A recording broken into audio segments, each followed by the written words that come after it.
Hello and welcome, and thank you for taking the time. My name is Jim Penna. I'm the Manager of Retirement Services here at VectorVest. I'm very happy to be spending a little time with you to discuss a very interesting article I read recently in the Wall Street Journal. It was written on May the 7th of 2022 by a gentleman named Mark Hulbert.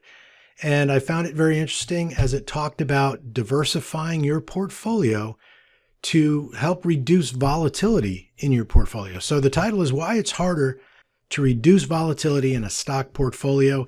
Adding more stocks can get you a reduction, the subtitle reads, but not to the level that it used to.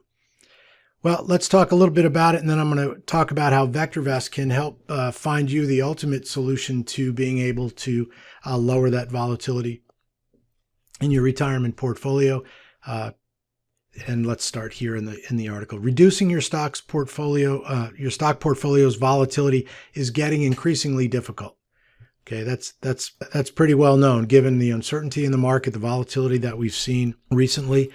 That was the conclusion of researchers who, at the top of the internet stock bubble around 22 years ago, calculated that a stock portfolio needed to own at least 50 stocks to ensure that its volatility was no greater than that of the market as a whole. Now, owning 50 stocks, if you're managing your own and building your own retirement portfolio and managing it, that could be a pretty big job, especially if you are looking to lower the volatility in your portfolio. If you're just buying and holding, set it and forget it, so to speak, I guess it's not a big deal. But generally, that set and forget without a risk management technique or plan in place is going to hurt you in markets like we're seeing now. So that was talking about the 50 stocks. The article goes on to talk about that was much greater number than in previous decades leading up to 2000, where as few as 15 stocks would have done the trick. Now, you'll often hear us talking about building theoretical or model portfolios. If it's a $100,000 portfolio, we suggest anywhere from 10 to 15 stocks, generally 10 stocks for that size portfolio. And as the portfolio value rises, you can increase the number of stocks. But when you start talking about 30 or 40 or 50 stocks, you've got to start thinking about cross-asset investing, such as bonds or alternative investments, things like that, rather than just equities in the market. But that's more of a 30,000-foot view. To go on with the story here, the article talks about this idea of how back in 2000 to 2002, if you were diversified and not just in tech stocks, that the average growth stock, or value stock, I should say, actually made money between 2000 and 2002. So if you weren't heavily invested, or in other words, diversified, you may not have struggled as much as many traders or investors with no technique may have suffered back then. So always a good challenge when it comes to diversification. I want to talk about how VectorVest can help you diversify through that. And it goes on, just to finish up the article here, is that, they're still talking about to lower the volatility in this type of market, that as many as 50 stocks may be needed. And again, I would debate that, and knowing what we can do in the VectorVest program, I would like to take a minute and show you what we can use and how we could use the program to help us here. Now, currently, again, the volatility has hit, and the market is in a downtrend, as you can see from what we call our color guard. A lot of red lights in the color guard over the last 3 weeks and more. We see the last 3 weeks of trading here. But what I want to share with you first are a couple of things. In the VectorVest program, actually right from the homepage, you can find the top, what we call RT, or relative timing industries. Naturally, right now, ETFs, short or contra or inverse ETFs, are leading the way here. Painting products happens to be number 2, and the others are taking a bit of a hit today. We do the same thing with sectors and our top VST stocks within the program. What I'd like to do for a moment here is first take us into our Viewers tab. And what I've done, and I've chosen 5 ETFs that I thought fit the idea of this particular article, and how I can show you that there are certain ETFs that you can go long, even in the bearish market, that will at least lower that volatility, pay you a dividend in most cases. The ETF that tracks the dollar and GLD, the gold shares, they don't pay dividends, but these others that I've chosen do. So again, there are many others. We track over 1,500 ETFs in our program, but I just chose these to give you an idea. So if you're interested in the current market environment and all the geopolitical and economic headwinds that we're running into, the dollar has been very strong over the last 5 or 6 weeks. There's an easy way to invest in the dollar index, and that is the Invesco ETF UUP is what it's called, so that we can get a better look. And then you've got the XLU. This is the utilities ETF. Again, has a nice dividend yield, pays a nice dividend. Up and down, but not super volatile. There's an actual ETF for S&P 500 low volatility stocks. Again, in a market like we're seeing today, the stock is only down 20 cents today. That's good to see. And then gold's taking a little bit of a hit. Why? Because with interest rates, moving higher and yields moving higher, while gold is a great safe haven in uncertain times, with interest rates rising and yields rising, you kind of lose out because GLD doesn't pay a dividend. So you kind of lose out on that income generation. But still, over the last few months, gold has performed very well, has pulled back, not just today, but recently, but still been a good investment if you're worried about volatility in your longer term view of your retirement portfolio.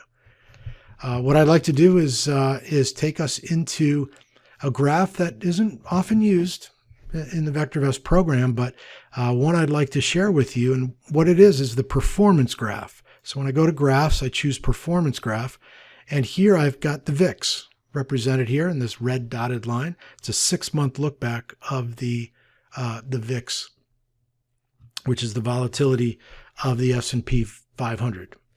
And it is trading as we speak at 33.66. Anything above 30, is a tough market to own equities in, and you've got to be careful, right? You got to be careful.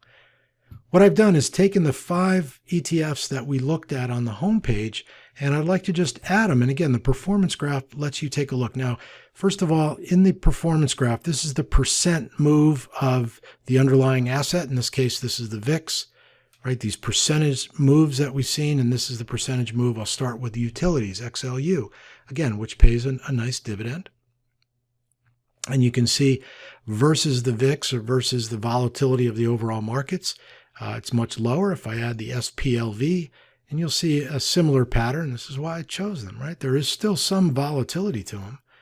You're going to be able to collect dividends on these first 3. The dollar would, again, over the last few months, would have been a great place to lower that volatility and be in a safer place. And then finally, gold.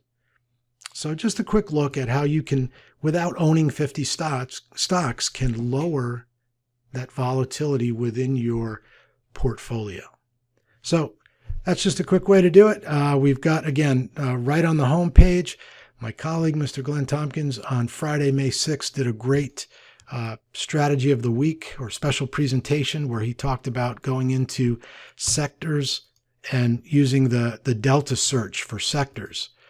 Right? You can use price or relative timing delta to find what industries are doing well right now, or sectors. In this case, we're in the sector.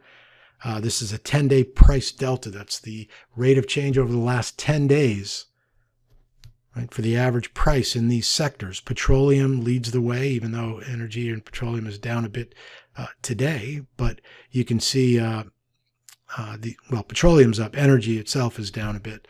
But you can get a great sense, great starting point right there, and then find the ETFs or stocks that track within these. So a great way to find stable, consistent industries and or sectors that you're looking for, and staying diversified. Within our Unisearch tool, we have the ability to in our portfolios, if I go to portfolios, you'll see that we have the ability to diversify right here in our program. So when you come to customize your portfolio within the portfolio manager in VectorVest, right, we have the ability to go in and choose the max stocks per industry and or sector. Okay, so right in the ability to build and manage your retirement portfolio, you can choose right here how many stocks you want to add to your portfolio. And then there's more to it, but just for the sake of the volatility and the diversification, I just wanted to show you that ability to set up how many stocks, whether it's an industry or sector, that you can set up. So from there, if you're interested in some more information from the VectorVest Retirement Services Department, we have a great course for you. It's called 3 Strategies to Protect and Grow Your Retirement Nest Egg. Go to VectorVest.com/3 strategies. The course is designed to help you build a system to grow your account, to provide a safe, steady income, and most importantly, in my opinion, to protect your capital, your net worth, so that you can retire with peace of mind.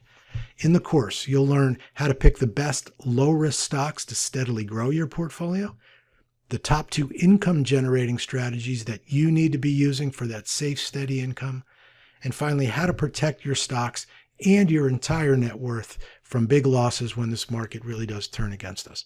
www.vectorvest.com/3 strategies.